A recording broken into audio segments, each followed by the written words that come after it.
Singapore's future has to be an enterprise city by turning every university, polytechnic and ITE campus into integrated enterprise zones, starting with NTU campus.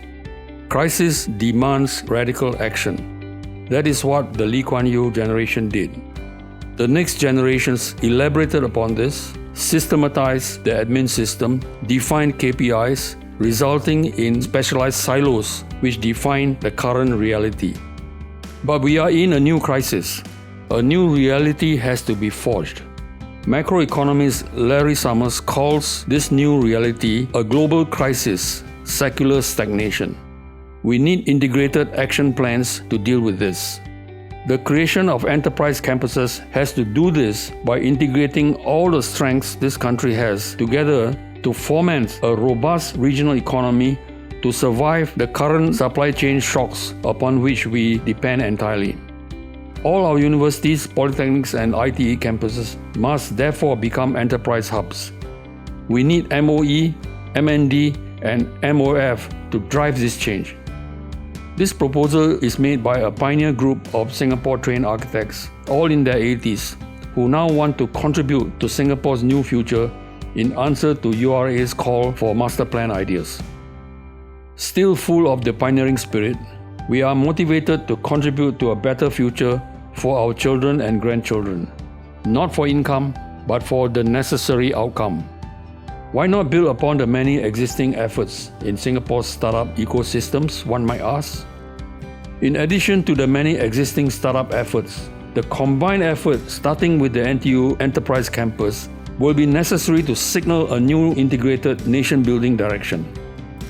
Campus land costs must remain zero. This is where professors, startups, business, finance, and students working together make the future. What will an enterprise campus consist of? The enterprise campus will form a contiguous ecosystem. Proximity is not good enough. Contiguity is necessary to create the close human encounters that generate cross-disciplinary ideas. Jane Jacobs, in her book, The Death and Life of Great American Cities, emphasized spatial contiguity as against fragmented planning. MIT campus, Harvard Square, and Berkeley Town Square are good examples of creative contiguity which individualized zones lack. Contiguity is everything. There has to be 100% student live-in campus, a totally mixed development to live, learn, work, play, and innovate in. The hope for startups and their young families must be supplemented by full facilities, kindergartens, schools, clinics, supermarkets, F&B, culture, and recreational facilities. All are necessary in the enterprise campus, but at low-cost rent. This is the NTU campus as an enterprise campus, conceived as an ecosystem linked together by a central nervous system.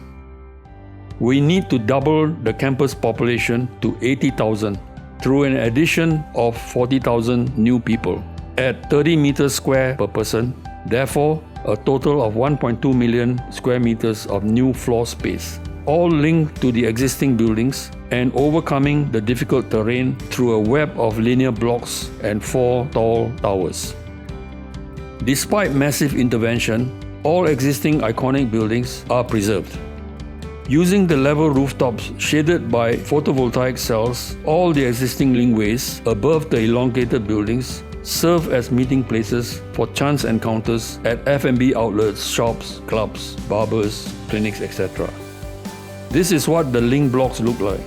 Flat top with as many levels of accommodation below it as terrain allows. Link bridges across existing roads. A hotel spanning the existing lake is essential as an investor-visitor center.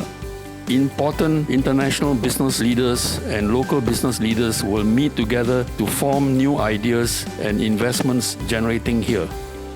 People like Jack Ma, Elon Musk, Lee Kai-fu, startups in Japan, and Temasek are homegrown enterprise investors. The new link blocks form the backdrop of the heritage structures and buildings and connects the Student Service Center to the entire campus.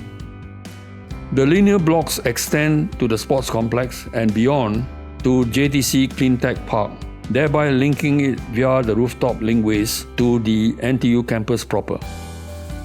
The northern perimeter of the campus, adjacent to the MINDEF forested area, accommodates even more accommodation for more dormitories, offices, research studios, and social amenities.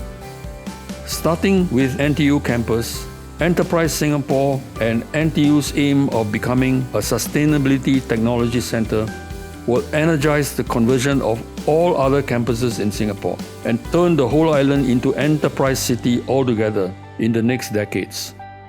These ideas by the Poly Pioneer Architects will hopefully contribute in combination with all the many startup initiatives, including URA's drive towards a new master plan for this little red dot, to turn Singapore into the eco-regional green economy.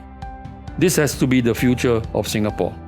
Starting with Singapore's immediate region of 45 million has to be the focus for the creation of a mutual benefit eco-regional economy.